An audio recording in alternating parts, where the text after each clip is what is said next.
constate depuis 2017 qu'il y a eu une augmentation du nombre de litiges en matière environnementale. Ils sont presque doublés. Et c'est un rapport de la ONU qui a mis ça en exergue. On constate d'abord que ce sont les États qui sont les plus concernés. Mais aussi les entreprises ont été attaquées en justice par rapport justement à un manquement dans les projets liés à la trajectoire carbone, à l'accord de Paris. Mais aussi on constate au niveau mondial que les contentieux environnementaux, il y a un lien qui se fait entre les droits humains et l'environnement, donc le droit à la vie, droit à l'alimentation, et c'est toujours dans toutes les instances qu'on fait ce lien. Mais aussi on constate qu'il existe de plus en plus des contentieux liés aux allégations environnementales. Et en France, vous le savez bien, il existe la loi sur les devoirs de vigilance et cette loi aussi, par rapport à cette loi, les ONG ont intenté des procédures en contre des entreprises pour respect des droits de l'homme. Tout d'abord, il faut que la société soit en mesure de se prémunir des risques pénaux et environnementaux, de bien faire l'analyse, la veille réglementaire pour se mettre en conformité et pour être sûr d'être en conformité. Après, aussi les entreprises peuvent mettre en place un programme de conformité environnementale justement pour décliner des politiques et des suivis des droits et des risques environnementaux qui peuvent avoir la société. Aussi, la communication, c'est important.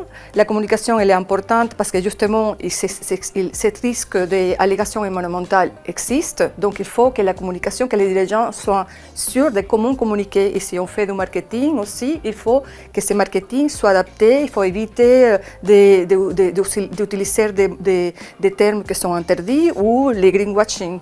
Donc, c'est pour moi la façon de se prémunir et aussi très important de toujours avoir un dialogue avec les parties prenantes. Pour moi, c'est le plus important parce que c'est justement avec ces discussions, avec ces dialogues qu'on trouve des compromis et on évite les contentieux.